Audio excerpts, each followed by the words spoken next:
تو جان لیجئے کہ یہ مقصد بعثت محمدی صلی اللہ علیہ وسلم بتمام و کمال اس وقت پورا ہوگا جب کل عالم انسانیت پر، کل روئے ارضی پر اللہ کا دین اسی طرح غالب ہو جائے گا جس طرح کہ محمد رسول اللہ والذین معہ صلی اللہ علیہ وسلم ورضی اللہ تعالی عنہم اجمعین، ان کے ہاتھوں سے، ان کے ایثار سے، ان کی قربانیوں سے، جن کا نقشہ آپ کے سامنے مولانا کھینچ چکے ہیں، ان کے احسان، ان کی قربانیاں، ان کی محنت، ان کی جفا کشی، ان کی سرفروشی، ان کے جان تن من دھن لگا دینے کے نتیجے میں جیسے اس وقت غالب ہوا تھا کل روئے ارضی پر غالب ہوگا، تب کہیں جا کر مقصد بعثت محمدی مکمل ہوگا۔ یہی وجہ ہے اقبال نے کہا تھا وقت فرصت ہے کہاں، کام ابھی باقی ہے، نور توحید کا اتمام ابھی باقی ہے۔ لیکن ساتھ ہی خوشخبری بھی دی تھی، یہ چمن معمور ہوگا نغمہ توحید سے، آئے گا وہ دور، یہ چمن معمور ہوگا نغمہ توحید سے، لازماً آ کر رہے گا۔ لہذا اب اس کے درمیان جو یہ فصل ہے اس کو سوچئے۔ لیکن میں اس سے پہلے ذرا وہ حدیثیں کہ جن میں حضور کی سری پیشن گوئیاں آئی ہیں بڑی تیزی کے ساتھ آپ کو سنا دینا چاہتا ہوں، اور اس کی وجہ کیا ہے۔ یہ زمینی حالات جنہیں میں نے کہا تھا انہیں دیکھیں، ظاہر بات ہے کبوتر کی طرح آنکھیں بند کرنے کا تو فائدہ نہیں، حقیقت کو دیکھنا پڑے گا۔ حقیقت کو دیکھتے ہیں تو دل بیٹھ جاتا ہے، مایوسی کے اندھیارے چھا جاتے ہیں، امید کی کوئی کرن کہیں نظر نہیں آتی۔ کہاں نظر آئے؟ مولانا نے کتنا عمدہ نقشہ کھینچا ہے، کہاں ہے وہ اسلام؟ مسلمان تو ہیں، 1 ارب سے زیادہ ہیں، لیکن کوئی پوچھے 1 انچ زمین دکھاؤ جہاں اسلام تم نے نافذ کیا، تو وہاں ہمارے ہاتھوں کے طوطے اڑ جائیں گے۔ نتیجہ یہ ہے کہ حالات تو زمینی جو ہے وہ ہے مایوس کن۔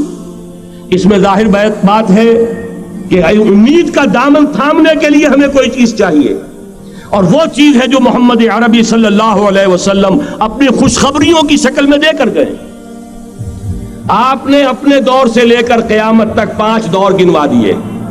تکون النبوۃ فیکم ما شاء اللہ ان تکون ثم یرفع اللہ اذا شاء یرفعها ثم تکون خلافۃ علی منہاج النبوۃ ثم تکون ملکا عاضا ثم تکون ملکا جبریا ثم تکون خلافۃ علی منہاج النبوۃ۔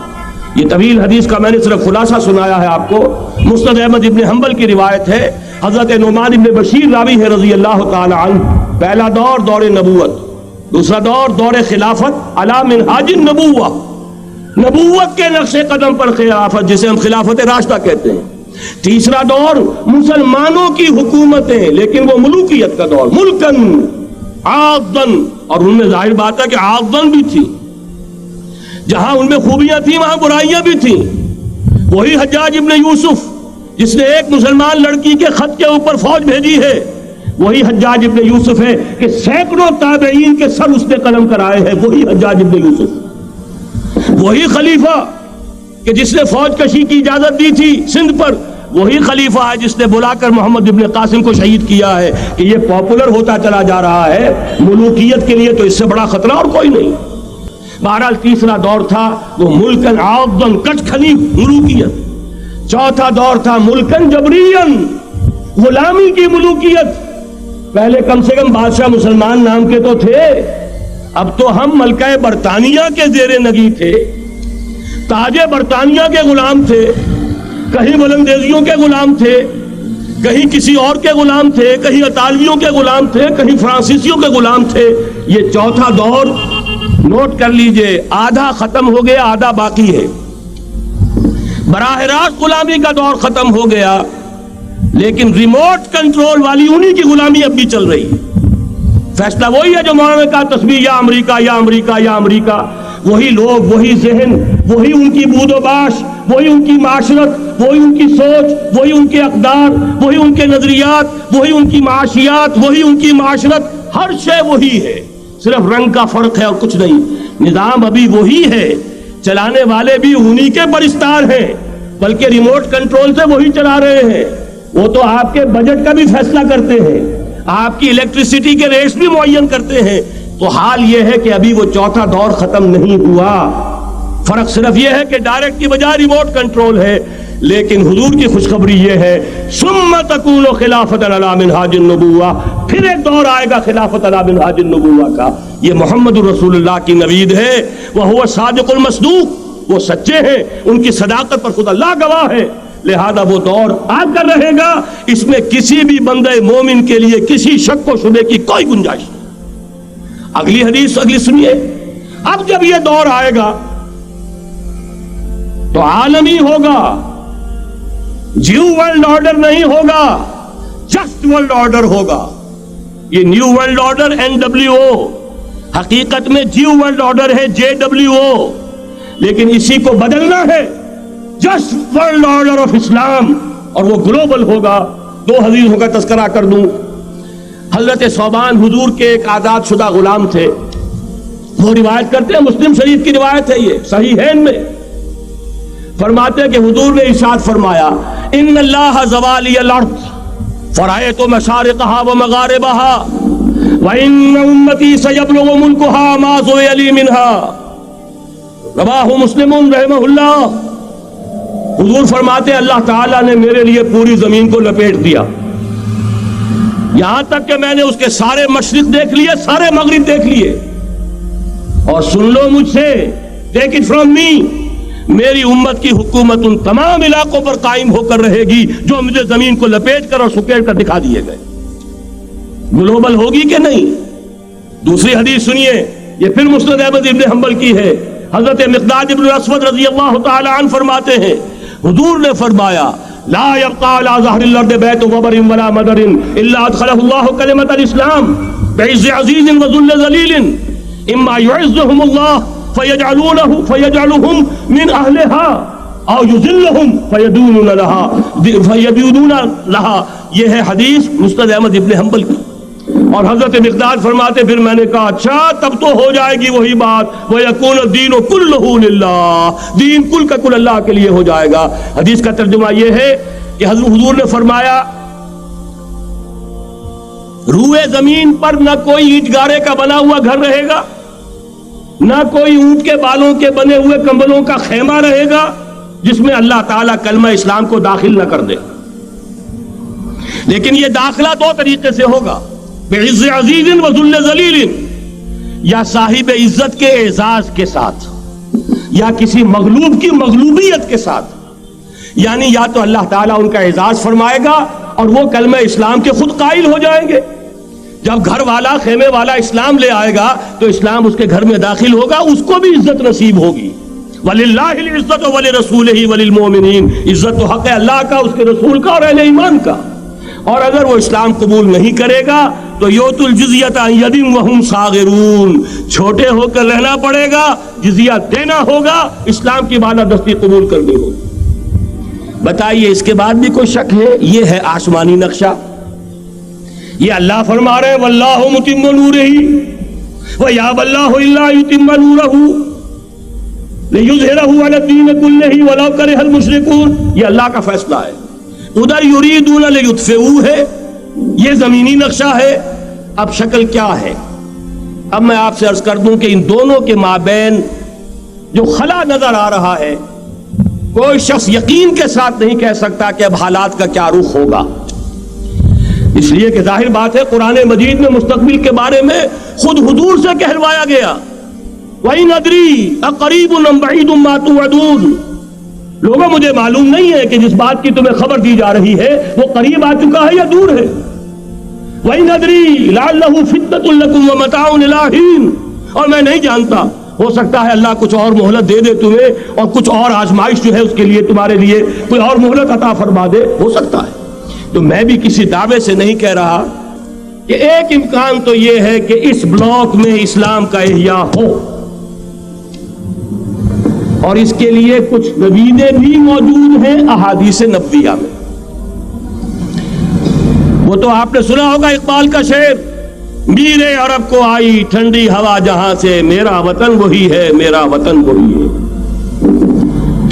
حدیث میں آتا ہے یخرج ناس من المشرق یؤتون للمہدی یعنی سلطان ہی، مشرق سے فوجیں نکلیں گی کہ جو کہ مہدی کی حکومت قائم کریں گی.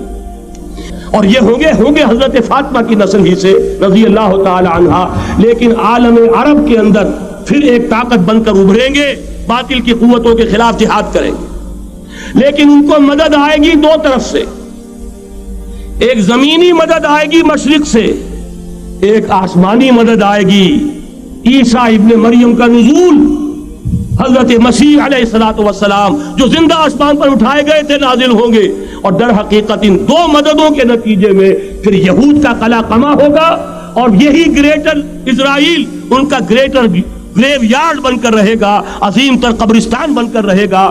اس کی بڑی واضح حدیثیں موجود ہیں، اس کی بڑی تفصیلی خبریں موجود ہیں، یہ احادیث کی کتب کے اندر، بدقسمتی سے ہماری اس کی طرف توجہ نہیں۔ ایک تو یہ ہو سکتا ہے، اسی طریقے سے ایک اور حدیث ہے، یخرج من خراسان رایات سود، اور یہ مسلم شریف کی روایت ہے، نوٹ کیجئے گا، نہیں ترمذی شریف کی روایت ہے، یخرج من خراسان رایات سود لا يردها شيء حتى تنصب بإيلیا، اور خراسان حضور کے زمانے میں آج کے افغانستان کا نام تھا۔ جتنا خون یہاں پر خلوص کے ساتھ دیا گیا ہے اس کی مقدار بھی کم نہیں ہے، یہاں سے خیر برآمد ہوگا۔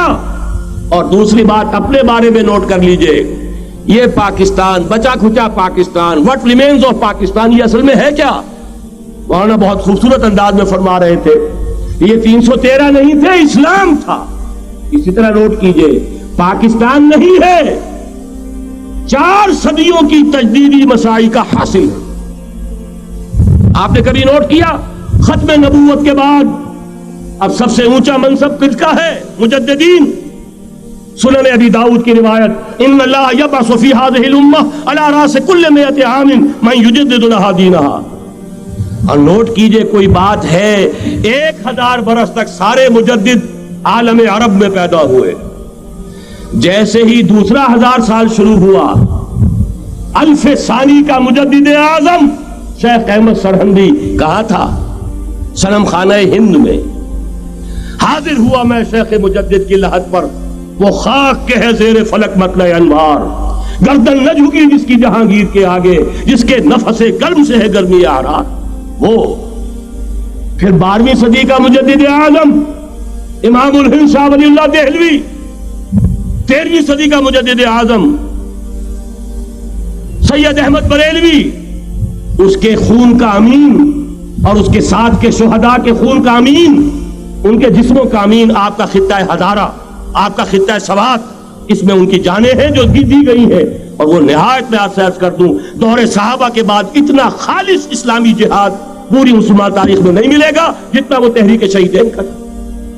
14ویں صدی ہجری میں شیخ الہند جیسا مجاہد اعظم کہ انگریز نے گرفتار کر کے قید بھی کیا ہے، تو کہاں ہندوستان میں نہیں، کہاں جزیرہ سائرس، کیا نام تھا؟ مالٹا، جزیرہ مالٹا بحر روم میں، اقبال کے نفس سے ہے لالے کی آگ تیز، ایسے غزل سرا کو چمن سے نکال دو، کہیں ہندوستان کی کسی جیل میں ہوا تو شاید اس کے نفس کی گرمی ہی سے کوئی حرارت پیدا ہو جائے۔ اور اسی صدی میں 14ویں صدی ہجری میں اقبال جیسا مفکر، اسی 14ویں صدی ہجری میں مودودی جیسا مصنف، اسی 14ویں صدی ہجری میں مولانا الیاس جیسا مبلغ رحمہم اللہ، عظیم شخصیتیں آج پورے عالم اسلام میں آپ کو تبلیغی دوست ملیں گے۔ یہ کہاں سے شروع ہوئی تحریک؟ دہلی کی ایک چھوٹی سی مسجد سے، وہ مسجد بنگلے والی اب تو بڑی عالیشان ہو گئی ہے، جب وہاں شروع ہوا تھا کام بڑی چھوٹی سی مسجد۔ یہ سارے کام یہاں کیوں ہوئے؟ پورا عالم اسلام آزاد ہوا، کہیں نعرہ اسلام کا نہیں لگا، کہیں عرب قومیت پر، کہیں کسی اور عصبیت پر تحریکیں چلی ہیں، صرف تحریک پاکستان تھی کہ پاکستان کا مطلب کیا؟ لا الہ الا اللہ۔ کوئی سبب ہے کہ یہاں قرارداد مقاصد پاس ہوئی، حاکمیت اللہ کی ہے، کہ اکبر نام لیتا ہے خدا کا اس زمانے میں۔ یہ سارا ماضی سامنے رکھیے اور حضور کی دی ہوئی پیشین گوئیوں کا مستقبل سامنے رکھیے، ان دونوں سے ثابت ہوتا ہے اس خطہ ارضی سے کچھ ہونا ہے۔